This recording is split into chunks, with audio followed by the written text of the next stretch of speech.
রে বাংলা, এবার বাঁচবে রে বাংলা। লাল ঝান্ডায় মিছিল সাজাও, বাঁচবে রে বাংলা, বাঁচবে রে বাংলা, এবার বাঁচবে রে বাংলা। গ্রাম শহরে খবর পাঠাও, বাঁচবে রে বাংলা। নমস্কার প্রিয় বালিগঞ্জবাসী, আমি আফরিন বেগম, এবারের বিধানসভা নির্বাচনে বালিগঞ্জ কেন্দ্রের সিপিআইএম প্রার্থী। আমি বালিগঞ্জেরই মেয়ে, বেগবাগানের মেয়ে। এই শহরের, এই দেশের আর 5টা সাধারণ মেয়ের মতোই। আপনার ঘরের মেয়েকে আপনি যেমন দেখেন তেমনই। স্কুল পেরিয়ে সরকারি বিশ্ববিদ্যালয়ে পড়েছি, MA পাশ করে PhD করছি, কিন্তু চিন্তা পিছু ছাড়ছে না। আমার বয়সী আর 5টা মেয়ের মতোই আমায় কুড়ে খায় ভবিষ্যতের চিন্তা। খেয়ে পড়ে বাঁচার মতো একটা চাকরি হবে তো, নাকি পেটের ভাতের জন্য এত দিনের চেনা শহরটাকে ছেড়ে চলে যেতে হবে? সাথে আছে অনেকটা ভয়ও। এই শহরের রাস্তায় হাঁটতে হাঁটতে আমার মনে পড়ে কসবার ল কলেজের ধর্ষিতা মেয়েটার কথা, অভয়ার কথা।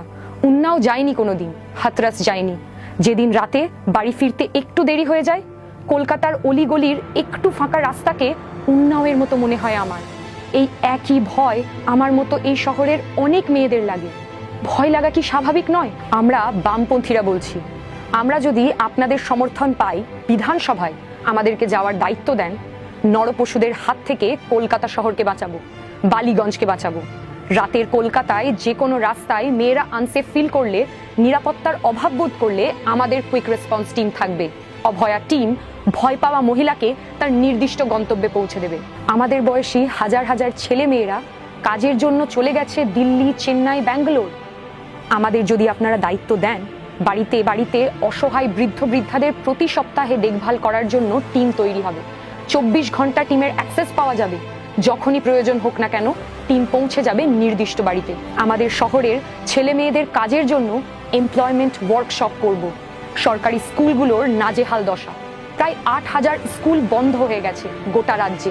বালিগঞ্জ গভর্নমেন্টের মতো ভালো স্কুলগুলোতে শিক্ষকের অভাব, বিভিন্ন সাবজেক্ট পড়ানো যাচ্ছে না। আমরা বলছি, বামপন্থীদের আপনারা যদি দায়িত্ব দিয়ে বিধানসভায় পাঠান, PSC SSC করতে বাধ্য করব, স্কুলে শিক্ষক নিয়োগ করব, সরকারি স্কুলগুলোকে আবার পুরনো ব্যবস্থায় ফিরিয়ে নিয়ে যাব, সরকারি শিক্ষা ব্যবস্থার পুনরুদ্ধার করব আমরা। এই এলাকায় একাধিক কলকাতা মিউনিসিপ্যাল কর্পোরেশনের স্কুল ছিল, অনেকগুলোই আর চলে না। কয়েকটা স্কুল আমি নিজে দেখেছি বন্ধ হয়ে পড়ে আছে। আমরা আপনাদের বলছি, আমাকে বালিগঞ্জের ঘরের মেয়ে আফরিনকে যদি আপনারা বিধানসভায় পাঠান, কর্পোরেশনের স্কুলগুলো আবার চালু করব। গরিব বস্তির ঘরের ছেলে মেয়েরা যাতে স্কুল ছুট না হয়, যাতে অল্প বয়সে কাজের জন্য বাড়ি ছাড়তে না হয়, তার ব্যবস্থা করব আমরা। আপনারা দেখেছেন বালিগঞ্জের বিভিন্ন অঞ্চলে সরকারি স্বাস্থ্য কেন্দ্রগুলোর কি বেহাল দশা। গরিব মানুষের চিকিৎসার ভালো কোনো বন্দোবস্ত নেই। আমরা বামপন্থীরা বলছি, প্রাথমিক স্বাস্থ্য কেন্দ্রগুলোকে পুরনো সেটআপে ফিরিয়ে নিয়ে যাব। সরকারি স্বাস্থ্য কেন্দ্রে চিকিৎসা কর্মী, চিকিৎসক নিয়োগ বাড়াবো আমরা। আরজি করের কথা সকলেই জানি।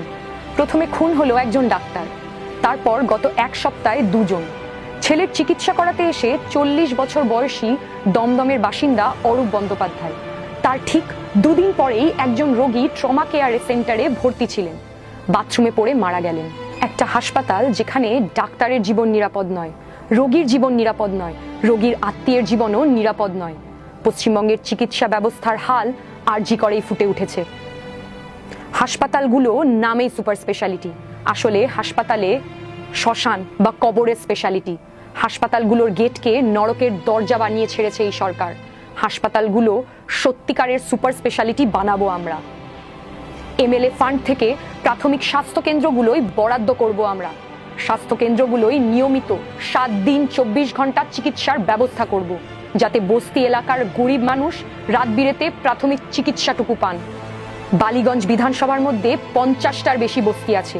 আমি নিজে বস্তি অঞ্চলগুলোতে ঘুরছি, কথা বলছি মানুষের সাথে। বস্তিগুলো দেখলে চোখ ফেটে রক্ত বেরোয়। পাকা ছাদ নেই, আমি কথা দিয়ে এসেছি, বস্তিতে MLA ফান্ডের টাকা দিয়ে পাকা ছাদ করে দেব। প্রত্যেকটা বস্তিতে থাকবে অগ্নি নির্বাপক ব্যবস্থা, MLA ফান্ড থেকেই তার ব্যবস্থা করা হবে। বস্তির প্রত্যেকটা বাড়িতে পানীয় জলে লাইন করে দেব আমরা। প্রত্যেকটা বাড়ির জন্য একটা করে শৌচালয়ের ব্যবস্থা করব MLA ফান্ড থেকে। প্রত্যেক বস্তির এলাকায় এবং গোটা বিধানসভা এলাকার ড্রেনেজ সিস্টেম রিকনস্ট্রাক্ট করব আমরা।